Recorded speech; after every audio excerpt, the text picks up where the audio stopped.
Yang berbahagia Datuk Izzaddin Idris, pengarah urusan kumpulan UM Group, warga kerja UM Group sekalian, hadirat yang dirahmati Allah SWT sekalian. Alhamdulillah, pertama-tamanya kita mengucapkan setinggi-tinggi kesyukuran kepada Allah SWT kerana dengan rahmat dan limpah kurnianya, alhamdulillah kita petang ini dapat sama-sama berhimpun pada satu majlis ilmu yang diadakan sebenarnya untuk menyambut Ramadan yang insya-Allah dalam 28 jam ini insya-Allah kita akan bertemu dengannya. Dan Ramadan ini ada berbagai nama dikaitkan dengannya.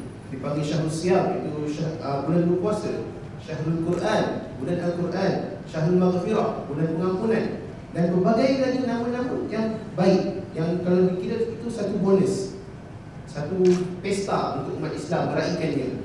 Dan kalau kita tengok zaman salafus soleh, memang mereka meraihkan bulan Ramadan ini sebagai satu pesta. Mereka excited untuk menyambut Ramadan. Seperti mana yang saya lihat pada petang ini, alhamdulillah ramai yang excited. Ramai yang excited menantikan bulan Ramadan. Dapat tengok muka-muka ni, alhamdulillah. Jadi sebelum saya yang berceramah, saya kenalkanlah ustaz yang tak asing lagi, Kepada Ustaz Syukri Yusof.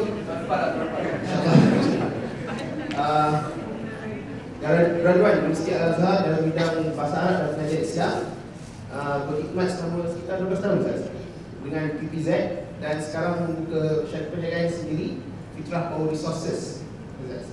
Jadi insyaAllah semua orang dah kenal, buka TV nampak Ustaz Syukri, buka TV nampak Ustaz Syukri. Hari ini kita buka pintu nampak Ustaz Syukri. Alhamdulillah kan. Jadi saya persilakan Ustaz untuk menyampaikan sedikit perkongsian mengenai Ramadan insyaAllah. Baik Ustaz. Assalamualaikum warahmatullahi wabarakatuh. Alhamdulillah, wassalatu wassalam ala rasulillah wa ala alihi wa sahbihi wa tabi'ina bi ihsan ila yaumiddin, amma ba'd. Rabbi shrah li sadri wa yassir li amri wa hlul 'uqdatam min lisani yafqahu qawli. Rabbi yassir wa la tu'assir, Rabbi tamim bil khair, wa la hawla wa la quwwata illa billahil aliyyil azim.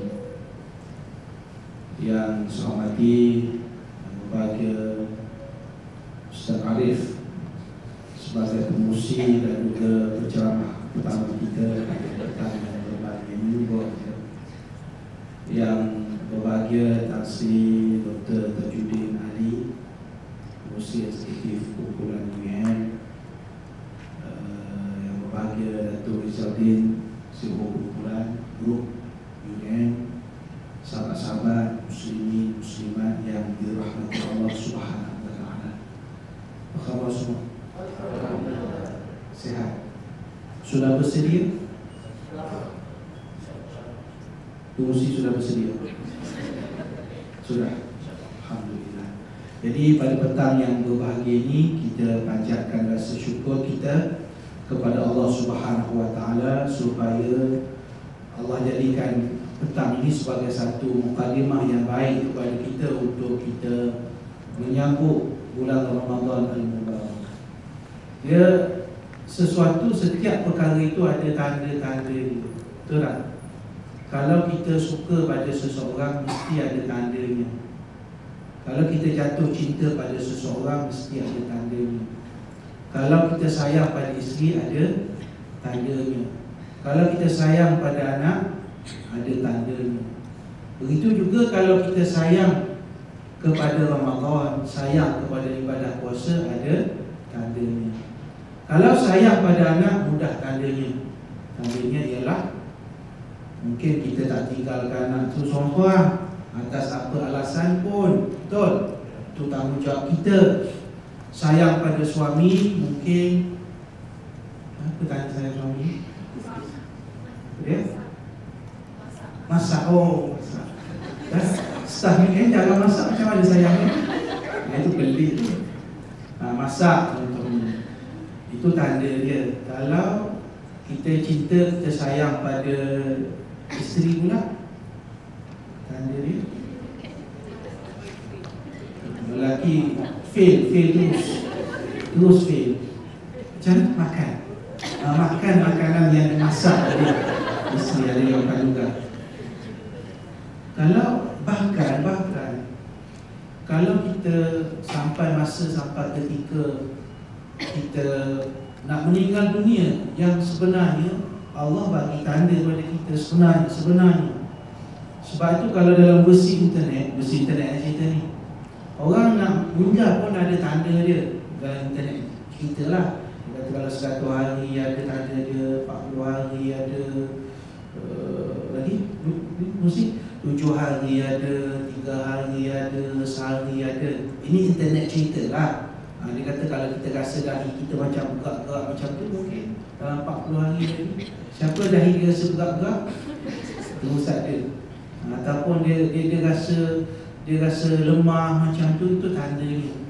Sebab tu kalau berlaku contohnya aksiden dan sebagainya, biasanya wartawan akan tanya keluarga si mati lah. Nak tanya si mati dah tak boleh. Dia akan tanya keluarga si mati, apakah perkara-perkara yang agak luar biasa dilakukan oleh si mati. Dia buat, oh betul, dia sebelum ni tak pernah pun naik motosikal ke pejabat, tapi minggu ni naik motosikal. Dah 20 tahun dia tinggal motosikal, baru punya bibit tanda mungkin. Tapi masa naik motosikal kita tak fikir pun. Pernah di zaman Sayyidina Umar radhiyallahu anhu, zaman Sayyidina Umar Khalifah Islam yang kedua. Pada hajinya yang terakhir, Khalifah Umar ni dia melontar jamrah. Baik, di Mina melontar jamrah, melontar batu pun, melontar di jamrah. Bila Sayyidina Umar lontar, ada masalah. Tapi orang belakang Sayyidina Umar lontar juga, ramai kan?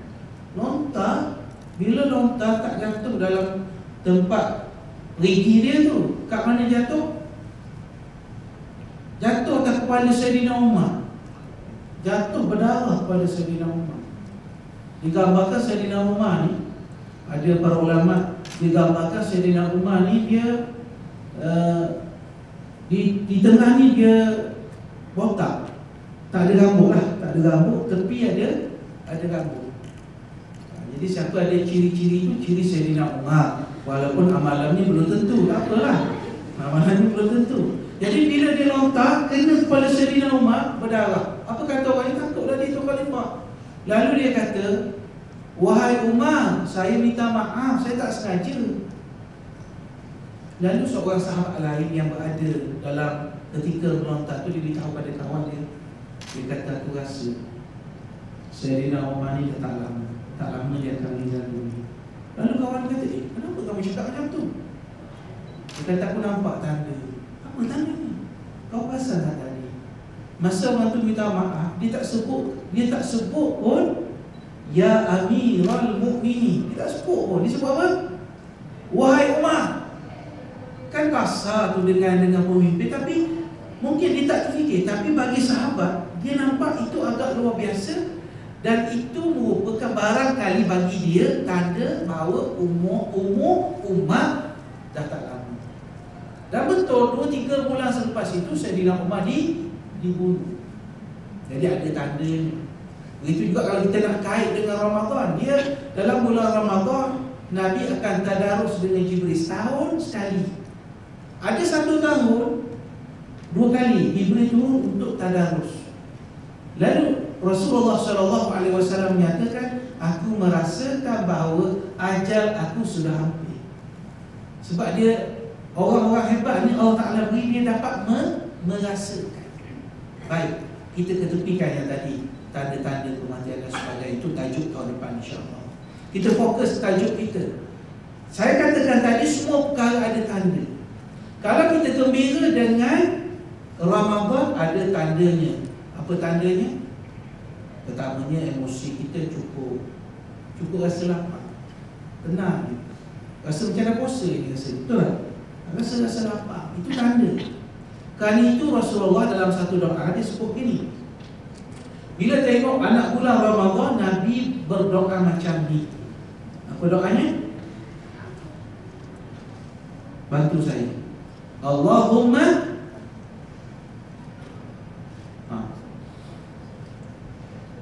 saya ingatlah cuma nak dengar tuan-tuan, suara tuan-tuan yang berdua.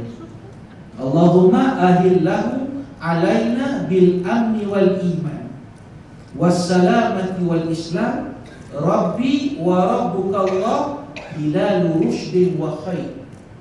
Maksudnya, ya Allah, ahillahu, timbulkanlah anak bulan Ramadan bil amni wal iman. Timbul anak bulan Ramadan biar kami rasa aman. Aman apa maksud serti dengan aman? Aman, sentosa, lagi lapang, perkataan-perkataan seperti itu. Wal iman, dan kita rasa nilai keimanan. Wassalamati wal islam, dan kita rasa selamat dan kita dapat rasa nilai-nilai keislaman. Rasa selamat, nak masuk bulan Ramadan ni rasa selamat, rasa tenteram, tak takut, tak bimbang, tak ada fikir perkara-perkara lain, tak, rasa seronok betul. Kemudian Nabi kata, Rabbi wa rabbuka Allah, Tuhan saya dan Tuhan engkau wahai anak bulan Ramadan ialah Allah hilalu rushdin wa khair, anak bulan yang membawa kebaikan, yang membawa petunjuk kepada kita. Jadi bulan Ramadan ini tanda kita gembira ialah kita rasa lapang, kita rasa macam ya Allah, ada lagi Allah beri peluang kepada kita. Sebab ada kawan-kawan kita, mungkin kita ada pengalaman pribadi, ada kawan kita yang tahun lepas bertarawih dengan kita, mungkin keluarga kita, mungkin ibu bapa kita, yang dulunya kita dapat bersama-sama dengan mereka dalam bulan Ramadan. Tahun ini tidak lagi berpeluang dengan kita. Itu sebagai contoh-contoh bahawa rasa seronok, rasa gembira. Baik, bulan Ramadan dah datang kepada kita setiap tahun. Setiap tahun. Apa bezanya bulan Ramadan dengan bulan-bulan yang lain? Antaranya tadi disebut oleh saudara pengusi, antaranya ialah nama bulan Ramadan ni cukup banyak. Betul tak? Antaranya Syahrul apa tadi? Syahrul Siyam, bulan puasa. Satu. Yang kedua, Syahrul Maghfirah, bulan keampunan. Saya ada penceramah ni. Yang ketiga Syahrul Quran. Lagi kau tiga. Dia nak jadi penceramah 6 kena sebut paling bawah. Jadi macam-macam nama yang para ulama berikan kepada bulan Ramadan ini nak menunjukkan bahawa bulan Ramadan ini cukup istimewa. Baik, saya nak ringkaskan sebab masa kita terhad. Sebab pukul 5 insya-Allah kita minum petang. Betul? Tak kisah. Kita tak kisah. Itu dua saya. Abang kata pukul 5 sudah kata dia tadi. Boleh. Jadi pukul 7 kita siap ni. Berubah muka. Baik. Kita tengok ada 5 perkara. Kita simpulkan 5 perkara yang insya-Allah Ramadan mampu baiki ataupun perkuatkan diri kita. Yang pertama dari sudut spiritual, kita sebut dari sudut spiritual. Dari sudut hubungan kerohanian, hubungan kita dengan Allah Subhanahu Wa Taala. Kalau kita perasan dalam bulan Ramadan ni dia datang package. Di Ramadan ni pelik dari sudut. Kalau nama ibadah ni, biasanya kalau ibadah dia ada aqwal, dia ada af'al. Aqwal ni apa? Dia ada kata-kata, kita kena sebut. Dia ada af'al. Af'al tu apa? Ada perbuatan. Pasal kalau ibadah. Contoh macam solat. Solat ada apa? Aqwal ke af'al? Sembahyang. Dua-dua ada. Aqwal, Fatihah, kita apa yang kita baca tu aqwal, kata-kata. Af'al, perbuatanlah, berdiri, rokok, sujud semua sekali. Kalau sedekah, ada aqwal, ada af'al tak? Sedekah. Abang ada, boleh tanya kan? Ni Ramzan tadi, boleh tanya kan? Kat sana tak ada batal layak apa kan? Okey. Bang, kalau sedekah perbuatan ke perkataan? Cantik. Sedekah perbuatan. Sedekah tak perlu sebut apa-apa kan? Tak perlu sebut ini ikhlas ni daripada saya ni. Nampak sangat tak ikhlas. Daripada hati, daripada jiwa nurani sedekah ni tak payah. Sedekah perbuatan. Berzakat. Berzakat. Perbuatan ada tak? Kalau tak pergi kaunter, online tekan juga keyboard. Perbuatan. Apa lagi? Zikir, kata-kata. Baca Quran, kata-kata. Doa, kata-kata. Jadi ibadat tak boleh lari daripada kata-kata dengan perbuatan. Puasa nak masuk kategori mana? Puasa, perbuatan. Kok mana perbuatan puasa? Kita tak buat apa-apa.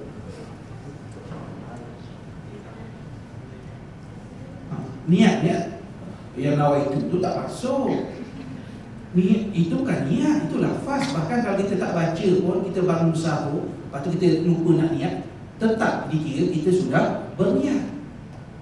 Ibadah puasa sebenarnya perbuatan pun tak ada, perkataan pun tak ada. Kenapa? Sebab puasa dia al-imsak. Dia menahan diri kita daripada melakukan sesuatu. Menahan diri, tak buat pun. Bayangkanlah, daripada perkara-perkara yang membatalkan puasa. Daripada terbit fajar sehingga tenggelam matahari. Tengok puasa agak luar biasa kan? Tak payah buat apa-apa. Selagi kita berniat, kemudian kita menahan diri daripada perbuatan yang membatalkan puasa, itu dikira ibadah puasa. Itu puasa. Maknanya dia agak berbeza dengan ibadah yang lain. Dalam keadaan itu, kedudukannya tinggi. As-sawli wa ana ajzi bih, kata Allah berdasarkan hadis Nabi SAW, hadis kursi. Puasa ataupun siam itu adalah untukku dan akulah yang akan membalasnya. Allah yang akan balas dengan sesuai dengan apa yang telah ditentukan oleh Allah Subhanahu wa taala. Nampak kan perbezaan? Jadi yang pertama, kita nak capai daripada ibadah puasa ni supaya hubungan kita dengan Allah Subhanahu wa taala itu baik. Yang kita sebut setelah kita guna perkataan hablum minallah. Hubungan kita itu baik dengan Allah Subhanahu wa taala melalui puasa tadi. Tambah lagi pula, tambah dengan apa? Puasa, lepas tu apa lagi? Pakej dia bila datang puasa. Tarawih. Dulu-dulu masa orang umur 40 kata tawarih baca dulu. Yang ni tarawih.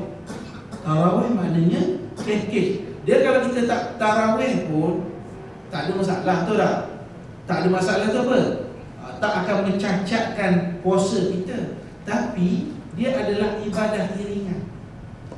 Ibadah iringan. Semalam saya jam satu tempat, saya program forum.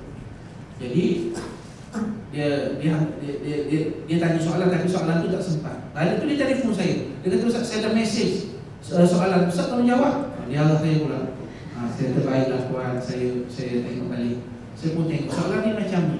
Dia kata kalau orang niaga, kalau niaga bazar Ramadan lah, dia kata kalau dia tak semayang, dia tak baca Quran, dia dapat pahala gandaan 70 gini dapat. Jadi saya jawab macam mana? Saya kata yang eloknya kita kena ambil ruang masa lah. Betul niaga tu tak ada masalah. Tapi waktu semayang terawih kita semayang, kan tak ada langsung masa. Betul ngaji Quran, ambil lah masa nak niaga tu nak macam mana, ambil lah masa lain. Dia jawab begitu. Mula-mula dia okey, lepas tu dia balas balik. Dia macam tak setuju lah. Dia balas balik, kan orang niaga, dia jawab balik, kan orang niaga untuk tanggung anak dia, untuk beri pekerjaan pada orang lain, tak ada digandakan pahala 70 kali ganda. Saya tak jawab. Sebab kalau saya nak jawab, saya jawab ni. Sebenarnya saya sendiri tak online dengan Allah. Saya tak tahu. Dia nak paksa kita nak suruh apa yang dia buat tu betul. Maknanya kalau boleh, kau tak sembahyang apa, yang penting kau kerja. Tak boleh. Itu betul tak? Puasa satu hal. Yang ni adalah tambahan daripada ibadah kita untuk kita bina hubungan dengan Allah Subhanahu wa taala. Itu yang kita katakan dari sudut spiritual. Itu yang dalam package baca Quran, betul tak? Zikir, ikut kemampuan kita selagi kalau kita kerja ni selagi tidak mengganggu. Saya selalu sebut di mana-mana, waktu kerja itu pun dikira sebagai bentuk kita makmurkan bumi, sebagai bentuk ibadat. Jangan dalam kesibukan kita bekerja, kita tinggalkan kerja kita, lalu senyap duduk dalam surau. Ni buat surau lah, ni dewan kan. Duduk dewan kita ni baca Quran. Kita mana pergi dia? Baca Quran. Kau tak kerja? Bulan puasa kita kena banyakkan ingat pada Allah. Tak boleh lah macam tu. So yang pertama, spiritual hubungan kita dengan Allah. Ini nombor satu. Okay?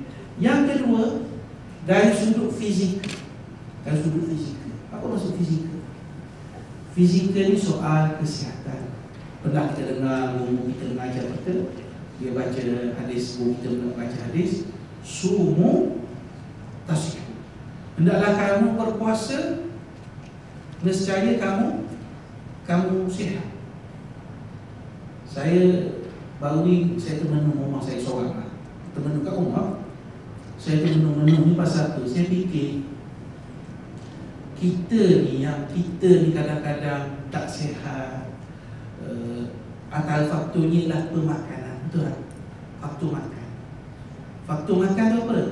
Dalam bahasa yang lebih sopannya, kita tak kawal pemakanan kita. Makanan tak seimbang. Macam-macam lah.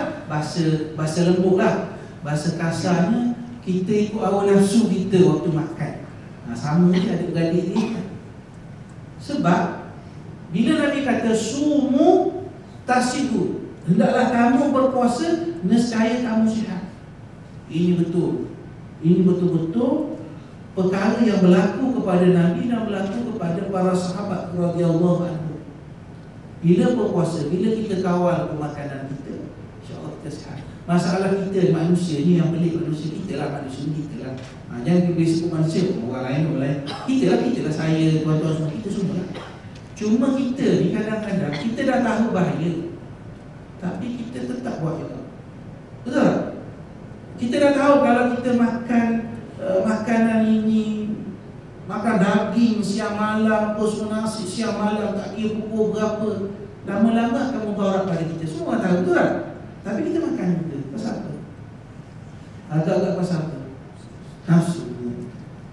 Kita tak boleh kontrol nafsu kita. Kalau orang kata tak pantang ke?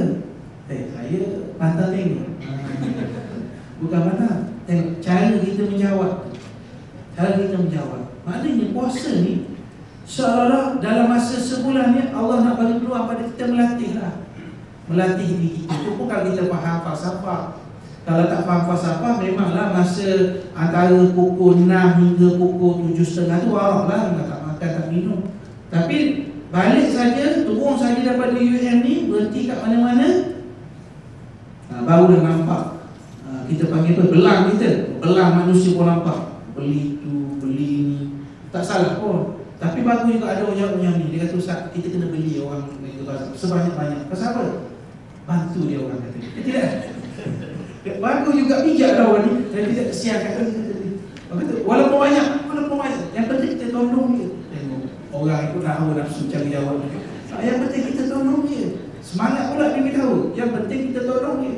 Yalah, kita tolong pun tengoklah. Tapi kalau sampai kita rekat membazir, itu bukan kita.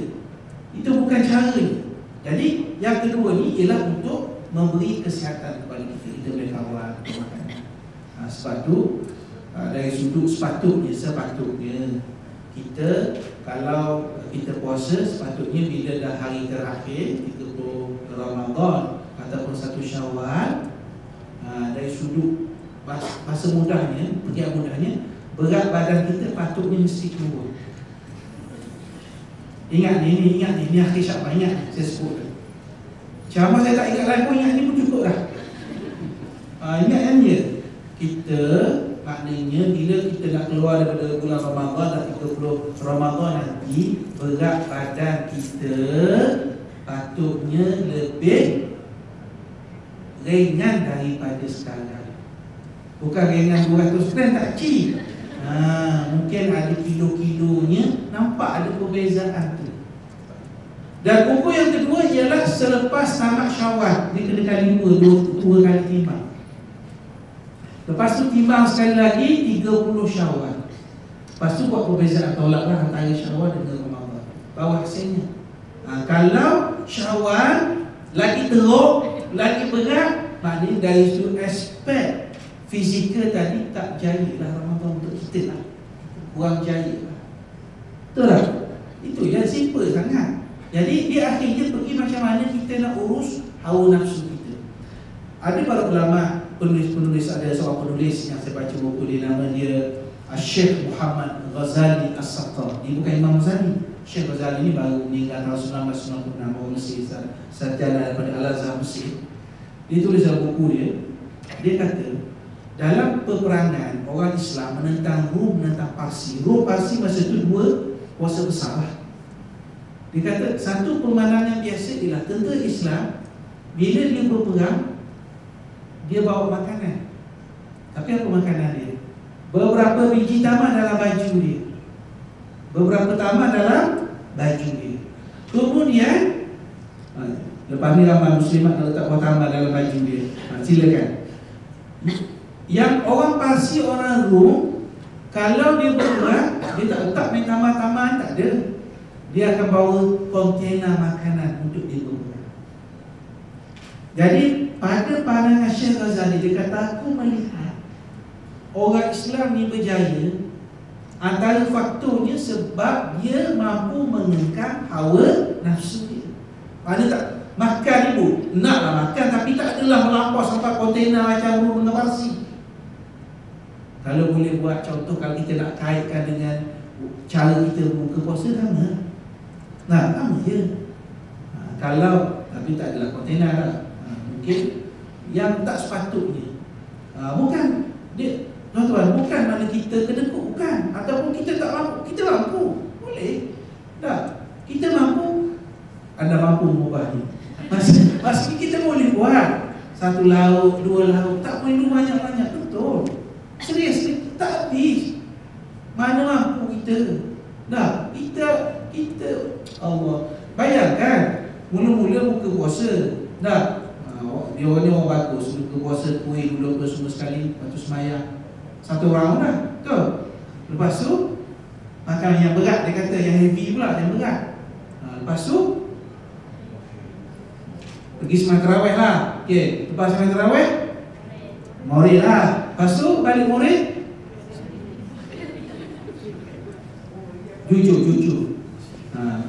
jujur kumpulan raja, jujur. Makan lagi, saya rasa kuih-kuih lah. Itu okey lah kan. Ni ada jadi mazhab tak lama tu. Mazhab pukul 11.30, pukul 12 dia bersahur. Ada mazhab macam tu. Jadi 5 kali. Cuba bayangkan 5 kali 30 hari. Saya rasa innalillah wa inna, tak matilah, tapi kesan tak bagus lah. Kesan tak bagus lah. Jadi kita nak baiki yang ni dari sudut biar puasa ni beri satu bentuk yang baik kepada kesihatan kita. Kita boleh buat insyaAllah. Kita boleh bincang dengan rumah kita dan sebagainya. Baik, itu yang kedua. Yang ketiga, kita nak jadikan bulan Ramadan ni untuk kita tambahkan nilai ikhlas cuba kita. Dengan cara apa? Ni jangan kita buat. Apa salahnya bulan ni kita banyakkan sikit bahan-bahan bacaan. Dah, tak kira internet ke buku, bacalah. Ataupun target 2 buah buku ke 3 buah buku untuk habiskan buku untuk agama dan sebagainya. Mana kita nak jinakkan kita punya akliyah kita, ataupun kita hadir majlis-majlis ilmu. Saya tengok kat surau tadi pun banyak dah penceramah-penceramah daripada seluruh dunia akan turun ke sini, dunia Malaysia. Jadi kita manfaatkan masa yang ada itu untuk kita tambahkan ilmu kita. Dan saya fikir juga bulan masa bila kita sebut intelek ni untuk kita muhasabah. Tak muhasabah ni kita lah. Dari sudut soal pekerjaan. Kalau pekerjaan ni kita kerja dekat UM ni dah berapa lama. Dah, dulu UM kat mana yang bangunan lama tu? Yang muslimat ada tak kerja sana dulu? Tak, semua baru ni. Apa bangunan? Ni tak tahu, ni baru setahun 6 bulan baru kerja. 6 bulan. Tak sempat. Saya sempat kerja sana dulu. Bukan kerja ceramah sana lah. Jadi maknanya cuba bayangkan kita dah kerja dah berapa lama, tak kira di sini dan semua di mana. Jadi apa yang boleh kita perbaiki dari sudut sumbangan kita? Benda-benda sumbangan kita yang terbaik yang boleh kita beri pada organisasi. Kita juga boleh fikir lah, kalau orang dah berumah tangga ni pun dah boleh fikir bulan Ramadan ni bagus fikir tak? Fikir apa? Kita kalau macam isteri ke, anak ke, keluarga kita, adakah kita buat yang dah terbaik? Terbaik ke kita ni? Terbaik ke kita apa yang kita dah buat kepada isteri kita, pada anak-anak kita, dah terbaik ataupun tidak? Ataupun kita isteri kepada suami kita, kalau kita tanya suami kita, dia kata dia puas hati ke tidak? Kalau tuan-tuan puas hati tak? Isteri kita puas hati tak? Rahsia-rahsia untuk kita lah. Tak berani nak jawab. Pasal apa tak berani nak jawab? Pasal dia orang bertanggungjawab cuma tawaduk rendah diri. Dia orang bagus ni, cuma rendah diri. Jadi kita nak supaya dari sudut minda, dari sudut intelektual, kita bangunkan intelektual kita dalam bulan Ramadan. Okey, selesai kita. Kita pergi yang seterusnya, kita pergi yang keempat dari sudut emosi. Emosi apa maksud emosi? Bulan Ramadan ni dia sepatutnya emosi kita lebih tenang, lebih rendah. Sifat-sifat mahmudah ni timbul pada kita. Ada seorang ulama daripada India, nama dia Syah Waliullah Ad-Dahlawi. Dalam kitab dia ni, kitab Al-Tasawuf itu, dia sebut bila kita puasa ni, antara matlamat dia ialah untuk, dia kata, yuqawi al-malakiyah wa yudha'ifu al-bahimiyah, untuk menguatkan sifat-sifat kemalaikatan dan juga melemahkan sifat-sifat kebinatangan. Dia kata syaitan baik dia tak nak nampak itu sangat. Sifat-sifat kebinatangan. Malaikat macam mana? Malaikat, sifat dia apa malaikat? Antara sifat malaikat, dia tak makan, dia beramal. Lagi malaikat, tak kenal malaikat. Dan sifat-sifat dia apa lagi? Ciri-ciri dia, bentuk dia kita tak tahu, ciri dia, watak dia apa dia? Patuh pada perintah Allah. Betul. Masa yang Allah Ta'ala perintahkan sujud pada Adam, masa kejadian Adam pertama untuk dijadikan khalifah, apa respon malaikat bila Allah Ta'ala sujud? Allah Ta'ala suruh dia sujud, fasajadal malaikatu kulluhum ajma'un illa iblis. Semua malaikat sujud, betul? Melainkan iblis, syaitan. Tuan-tuan apa? Bila kita sebut iblis, iblis ni daripada jin ke ataupun daripada malaikat? Muslimin dulu. Ini boleh kita ingat sampai bila-bila. Muslimat biar dulu. Muslimin dulu. Soalan berbelit soalan saya, tak berbelit lah. Soalan saya mudah je. Dia orang lelaki buat pening. Benda simple sangat. Soalan saya tanya, malaikat iblis tu asal dia tu daripada malaikat ke daripada jin? Bukan daripada malaikat. Okey, muslimat, daripada jin ke daripada malaikat? Okey, kan sudah. Jin betul? Bukan daripada malaikat. Kan dia duduk dalam rumah malaikat ke? Rumah malaikat? Malaikat? Jin? Dua pandangan. Tapi sebenarnya dua kajian api. Iyalah, tapi apa? Malaikat cahaya. Betul. Jadi maknanya bukan daripada malaikat lah. Jin tu daripada dia lah, sepupu sepapak dia lah, tak kisahlah tu. Cuma persoalannya dia bukan daripada grup yang sama lah.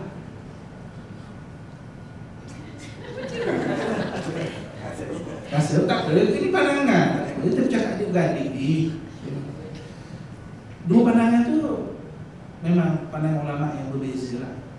Tetapi kebanyakan kata jin iblis ni dia bukan daripada asal golongan malaikat, bukan. Hujahnya dia buatlah sebab sebut malaikat dia mesti taat pada Allah. Dia mesti akur pada Allah.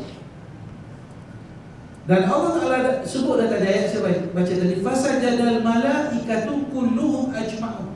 Maka malaikat semua sujud, kulluhum semua, ajma'un semua sekali. 2 kali Allah Ta'ala ulang semua sekali. Maknanya malaikat tak terima masalah apa. Illa iblis, malaikat iblis, aba wastakbar wa kana minal kafirin. Dia enggan, dia engkar, dia termasuk daripada orang-orang yang kufur. Jadi kita faham di situ bahawa malaikat, ciri malaikat ialah hamba yang sentiasa patuh kepada perintah Allah. Bahkan malaikat ada yang berdoa untuk kita, mohon keampunan untuk kita. Kita tengok yang kedua pula, bahimiyah, kebinatangan. Apa sifat binatang? Pertanyaannya rakus, betul, tak fikir orang, dia fikir diri dia sahaja. Lepas tu kalau makannya, Masya Allah, kalau binatang ni, betul. Jadi sekarang ibadah puasa kita nak kuatkan sifat malaikat. Sifat kita bukan malaikat, sifat-sifat kemalaikatan yang ada dalam diri kita, supaya insya-Allah diri kita semakin baik. Dan kita nak lemahkan sifat-sifat kebinatangan. Sifat-sifat binatang yang pentingkan diri, yang tak memikirkan halal dan haram, itu sifat-sifat binatang. Kita nak tingkatkan diri kita, hubungan kita dengan Allah Subhanahu Wa Taala. Kan itu dari sudut emosi, sepatutnya dalam bulan Ramadan ni kita, akhlak kita ni semakin baik. Betul tak? Kita mungkin dulu pemarah, betul tak?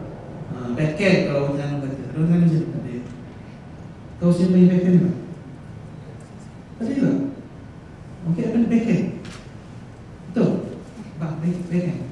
Apa backhand? Backhand. Tak backhand. Baik. Dia backhand ni garang lah. Garang okey. Backhand ni dia bengis. Dia pergi ke tempat bengis. Dia apa-apa marah dulu, kau tanya.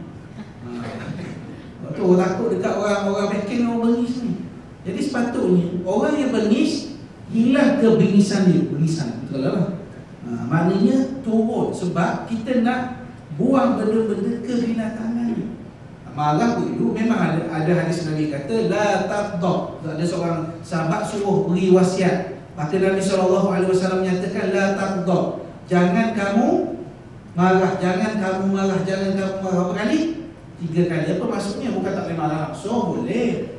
Tapi maksud dia hendaklah kamu kawal kemarahan. Marah boleh, tapi kita kena kawal kemarahan kita. Jadi mudah-mudahan dalam bulan Ramadan ni dia dapat tingkatkan dari sudut emosi kita.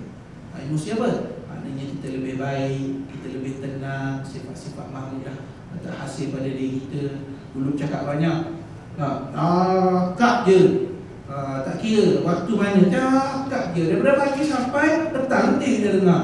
Dah banyak cakap tu, banyak semua caci orang, semua maki orang, semua kata kat orang. Jadi bulan Ramadan orang macam ni dia kena ubah. Dia kena ubah. Kita akan nampak orang ni baik nanti. Assalamualaikum pagi-pagi satu Ramadan nanti. Orang ni dulu yang dulu tak bagus. Assalamualaikum. Jadi hati sepatutnya menjadi lebih lembut. Menjadi lebih lembut, lebih lunak insya-Allah. Baik, itu emosi. Yang akhir sekali dari sudut sosial. Ramadan nak tingkatkan hubungan sosial kita. Kita ada kawan kat jabat, betul tak? Lagi kita ada jiran tetangga, kita ada masyarakat. Ramadan mengajar kepada kita macam mana kita nak bangunkan hubungan kita dengan orang lain. Rasa tak ada hadis Nabi sebut siapa yang manfattara sha'iman, siapa yang belanja untuk orang berpuasa supaya orang tu dapat buka puasa, dia akan dapat pahala orang tu berpuasa. Apa maksudnya? Galakkan untuk kita iftar, kita panggil iftar, belanja untuk orang iftar, orang berbuka puasa. Hubungan masyarakat. Apa lagi kita sembahyang tarawih, hubungan dengan masyarakat. Apa lagi kita tadarus, hubungan dengan masyarakat. Apa lagi kita zakat fitrah, hubungan dengan masyarakat. Kita zakat harta, hubungan dengan masyarakat. Jadi Ramadan mengajar kepada kita macam mana untuk kita membina hubungan dengan masyarakat. Jadi jiwa kita, hati kita semakin baik, hati kita semakin sayang kepada orang lain. Dan sosial juga sepatutnya bulan Ramadan, kalau dari sudut hubungan kekeluargaan, saya fikir inilah peluang yang baik sebenarnya. Dan kalau ada di antara kita ataupun kawan-kawan kita kat luar, dia ada masalah dengan family dia, masalah dengan isteri dia ke dengan suami, kita sendiri ke ataupun kawan kita beritahu gini, ini peluang yang baik sebenarnya, peluang yang baik untuk dalam bulan Ramadan ni kita harmonikan balik hubungan tu. Sebab pertama, keberkatan bulan macam kita dengar pada buku kita mengajar, idza jaa Ramadan futihat abwabul jannah wa ghuliqat abwabun nar wa suffidat asyayatin. Bila datang saja bulan Ramadan, bila masuk di bulan Ramadan, dibuka pintu syurga, kemudian ditutup pintu neraka, kemudian yang ketiga, dibelenggu, diikat syaitan. Maksudnya apa maksudnya? Syaitan tak ada, syaitan diikat. Syaitan ada tak? Ada, ikat lah. Saya tak berani nak jadi ikat dia. Sebab tak berani tu, orang jahat tu jahat apa, siapa dia fikir itu, saya faham. Syaitan ikat lah. Tak berani nak ya. Syaitan ikat lah, hadis dah kata sufidat syaitan ikat. Cari ikat tu, itu masalahnya. Baik, para ulama bila mereka menafsirkan hadis, ulama hadis, yang pertama mereka kata memang kita kena faham hadis ni macam hadis tu lah. Bila masuk bulan Ramadan, dibuka pintu syurga. Apa maksud dibuka pintu syurga? Buka tu apa maksud? Tak boleh masuk pun kita tak? Betul tak? Tapi apa maksud dibuka? Macam orang datang rumah kita. Betul? Orang datang rumah kita, kawan kita telefon. Dia kata pukul 8.30 sampailah. Kita kata apa? Dekat 8.29 kita pun dah dengar kereta betul-betul berhenti. Kita pun dah buka pintu. Dia tak bersalam lagi, kita buka pintu dulu. Pasal apa? Apa maksud kita buka pintu dulu? Kita mengalu-ngalukan kedatangan dia. Tapi kalau datang nampak cepat tutup, kita menghalau, kasar lagi, kita tak mengalu-ngalukan. Jadi tutup muka ni, dia tanda soal mengalu-ngalukan, begitu sebenarnya. Jadi lafaznya sama. Yang kedua ialah, maksudnya diikat syaitan ni ialah, dia ayat ni ataupun hadis ni hanya untuk orang Islam. Dia tak termasuk orang yang menyembah Bahala pun tak masuk. Sebab tu orang menyembah Bahala macam biasa je, betul tak? Makan tak ada. Ini untuk orang Islam, dia orang mukmin saja. Yang kedua maksudnya ialah banyaknya kebaikan yang Allah Ta'ala beri. Kalau dalam ilmu tasawuf mereka gambarkan kalau malaikat ni, macam mana kita nak sebut? Bertebaran ke apa? Tak boleh tak? Bertebaran malaikat tak? Apa kita nak sebut? Bertebaran lah, apa salahnya? Bertebaran ni, malaikat ni. Tapi kita tak nampak lah. Betul lah, kita tak nampak. Tapi yang perlu dakwa nampak, itu jadi lain pula tu. Macam ada setengah satu tarekat di Indonesia, dia tengah-tengah zikir, oi, Rasulullah turun. Orang lain ribut, oh Allah, Rasulullah turun. Siap tunjuk Nabi turun kat mana? Itu dah lapar lah. Rasulullah turun sama kita. Sebab tadi kita selawat, Rasulullah turun. Senang dakwah macam saya boleh dakwah. Sedawah turun tepi tu. Tak boleh, itu dah lapar. Kita tak boleh reka agama, tak boleh reka. Jadi kita sekarang maknanya malaikat ni turun beri rahmat pada kita, beri rahmat. Malaikat ni kan banyak. Kita tuan-tuan, kalau kita nak belajar bab malaikat ni, kita sendiri pun banyak benda kita tak tahu. Banyak, alam malaikat ni terlalu luas. Bayangkan malaikat yang pikul arasy kerja dia tu je daripada dulu sampai sekarang. Pikul kerjanya yahmilun al-arsh, kerjanya pikul arasy. Ada malaikat yang catat rezeki kita. Sebab tu kalau kita baca dalam kitab-kitab tentang bila kita kembali pada Allah ni, dikatakan langit akan menangis, bumi akan menangis. Kalau orang soleh meninggal dunia, nangis macam mana Allah? Apa lagi yang menangis? Yang menangisnya ialah tempat sampai amalan kita di langit. Dia amalan baik ni sampai di langit. Jadi tempat tu, kawasan yang malaikat jaga tu menangis. Apa lagi? Tempat turunnya rezeki. Kita kerja dengan UN tapi rezeki turun daripada langit. Allah Ta'ala tentukan. Jadi malaikat yang menjaga ni, mereka sedih bila orang mukmin yang baik tu meninggal dunia. Tapi kalau yang tak baik, sebaliknya nak main buat berat. Jadi kerana banyaknya kebaikan. Yang ketiga, masuk ikat syaitan ni ialah kerana Allah Ta'ala ni mengampunkan dosa orang yang melakukan kesalahan, orang yang berdosa. Maka bila Allah Subhanahu Wa Ta'ala ampunkan macam iblis, macam kita kata syaitan ni, iblis ni dia macam hilang power dia, macam tak kuat dah semua tu diampun, kebaikan banyak, jadi lemah. Itulah yang dimaksudkan oleh Rasulullah SAW. Jadi yang akhir tadi saya sebutkan tadi, ialah dari sudut hubungan sosial kita dengan masyarakat, kita nak bina hubungan yang baik daripada ibadah kita dalam bulan Ramadan Al-Mubarak.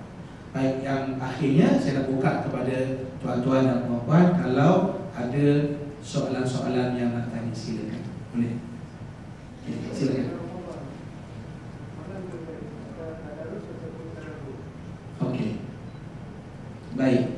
Dalam bulan Ramadan mana lebih baik? Tadarus ke tadabbur? Saya kena terjemah dulu.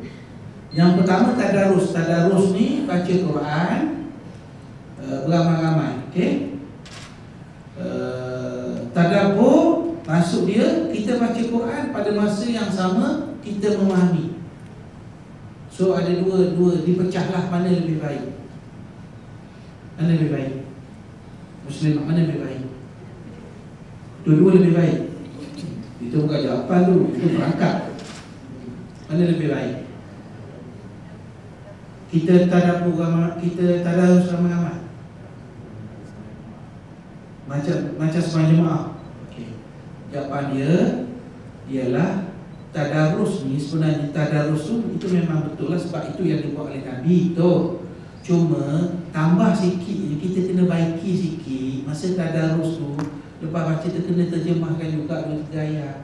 Itu maksudnya, itu lagi sempurna lah, lagi baik. Sebab baca Quran sendiri pun dah pahala. Iqra'ul Quran fa innahu ya'ti yaumal qiyamah syafi'an li ashabi. Bacalah Al-Quran kerana Al-Quran tu akan beri syafaat kepada orang yang membaca-baca pun dah dapat pahala.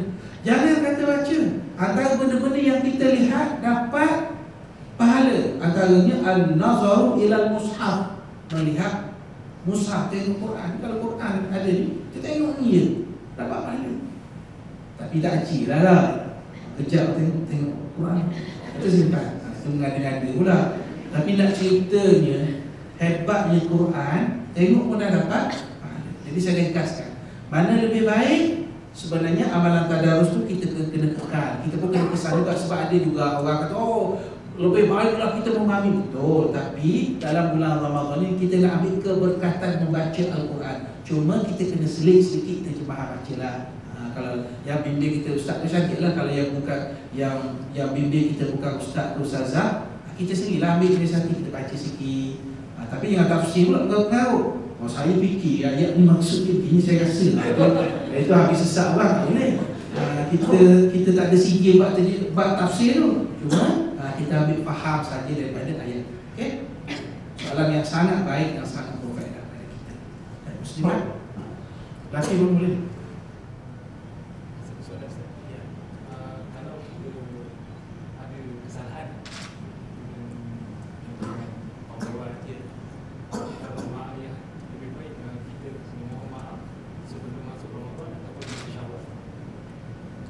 Okey.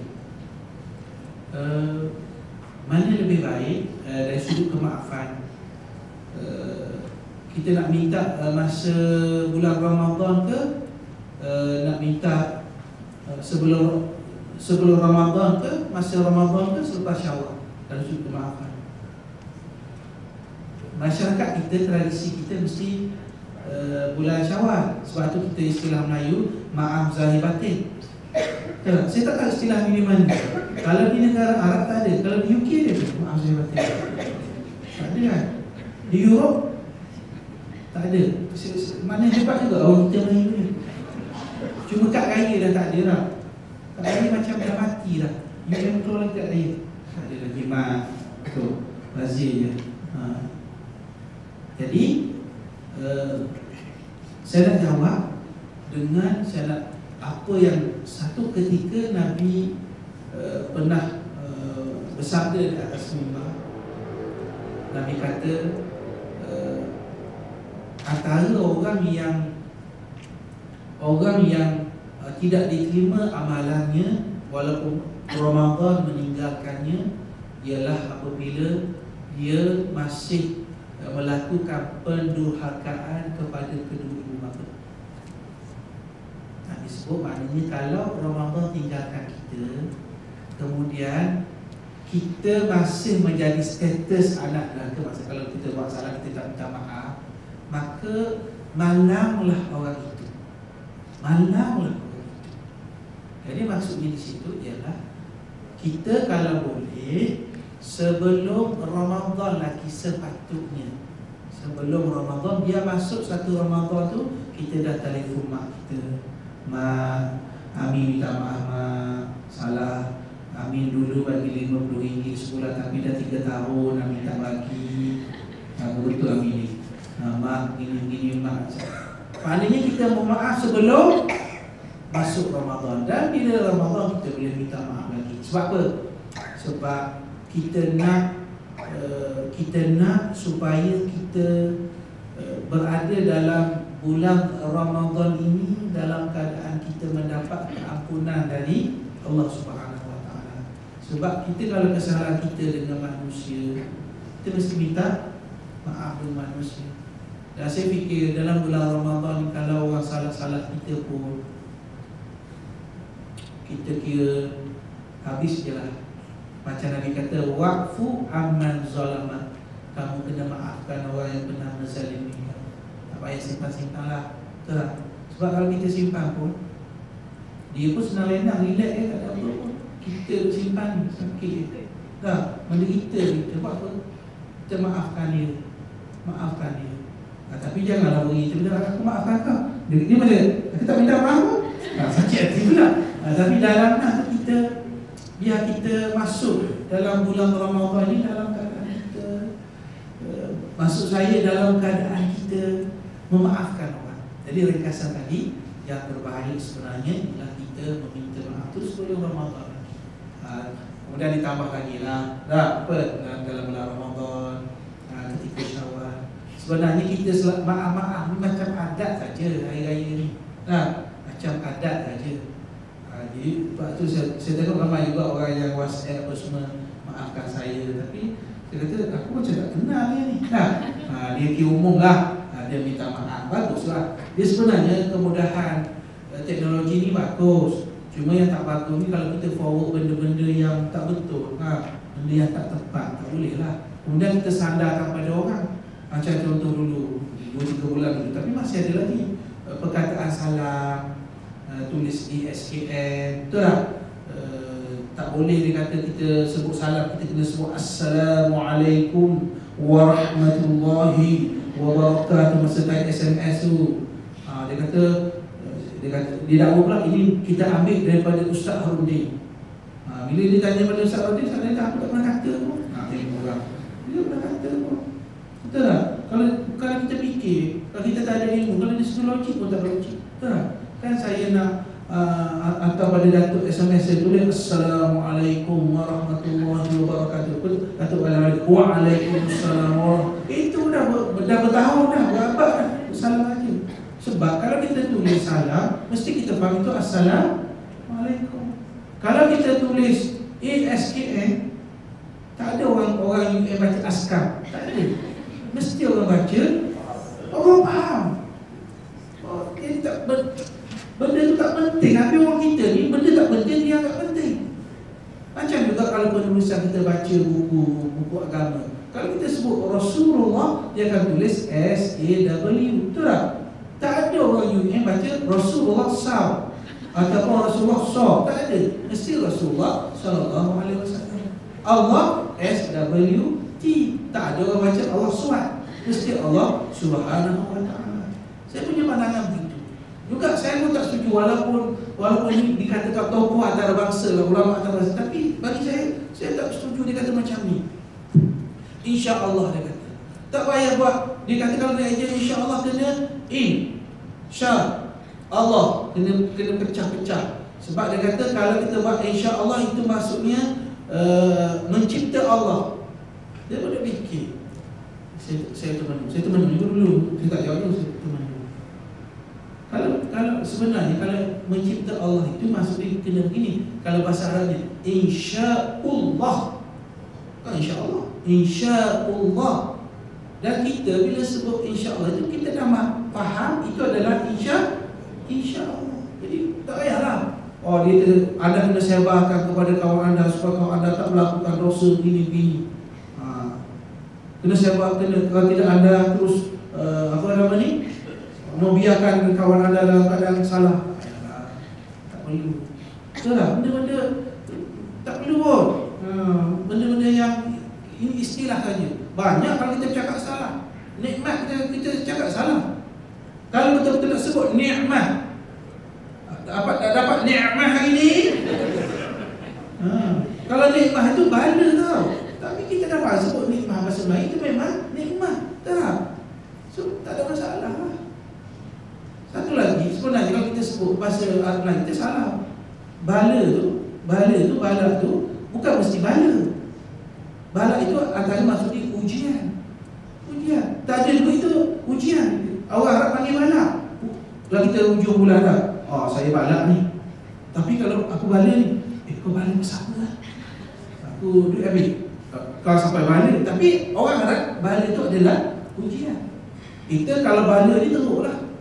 Tak? Satu lagi macam kita kata istilah tu kita kata orang yang jauh daripada rahmat Allah Subhanahu wa ta'ala. Kita sebut laknat. Laknat. Nanti awak akan dilaknat. Kita tak bagi kita ingat laknat ni peti jatuh ke apa laknat ni. Padahal laknat bahasa Arab al-bu'du min rahmatillah. Orang jauh daripada rahmat Allah. Dia tak sembahyang kena laknat lah. Dia orang berpuasa dia duduk makan relax je. Kenapa? Saja nak makan. Orang ni dapat laknat. Jadi saya fikir maknanya perkara-perkara itu bukan benda yang pokok, benda yang asal yang perlu disebarkan, tak perlu. Banyak lagi. Dan awas juga kita kalau bulan-bulan Ramadan ni, dia hadis ni kita kena beramal hadis yang sahih. Kalau hadis yang palsu tak boleh. Betul tak? Tak boleh. Malam ni pahala begini, malam ni pahala begini, malam ni pahala begini. Lepas 5 malam tak happy, dah dapat dah. Kira apa lagi? Dah dapat semua. Yang ni bebas apa, yang ni buat pahala pergi masjid haram apa semua sekali. Malam kelima je. Sebenarnya kalau kita tengok sejarah orang cipta hadis palsu ni semua bukan semua jahat tau. Ada niat dia baik. Niat dia nak suruh galak orang pergi sembahyang. Itu je. Tapi tak boleh tipu hadis, tak boleh. Begitu juga orang cipta 114 surah tu semua ada fadilat. Mereka setiap surah tu tak Fatihah sampai An-Nas ada fadilat. Mana dia Nabi nak sebut tapi direka. Sebab apa? Dia nak suruh galakkan kita baca semua surah. Niat dia baik tapi tak boleh. Mencipta hadis atas apa alasan pun tak boleh. Ini kita tak campur lagi yang Israiliyah ni, cerita Israiliyah yang ada masa kita cerita. Banyak cerita-cerita kita dapat ni tak betul. Contohnya cerita tentang apa? Nabi apa? Yang dikatakan sakit apa? Kulit. Apa Nabi apa? Nabi Ayub. Oh sampai ulat jatuh apa semua. Sumber tu sumber Israiliyah. Dalam Quran sebut sakit je. Tapi cerita Israiliyah ni cerita isteri Nabi Ayub ni sampai papa ke dana ambil rambut, potong rambut dia jual. Oh inanya. Lepas tu Nabi Ayub dia kata orang semua jauhkan dia, lari semua sekali tak pernah lari. Dia memang Nabi akan diuji termasuk sakit apa semua. Nabi akan ada, tapi Allah tak akan beri benda-benda yang mengaibkan Rasul-Rasul. Kena ingat. Kalau aibkan Nabi itu bukan. Itu sumber Israiliyah.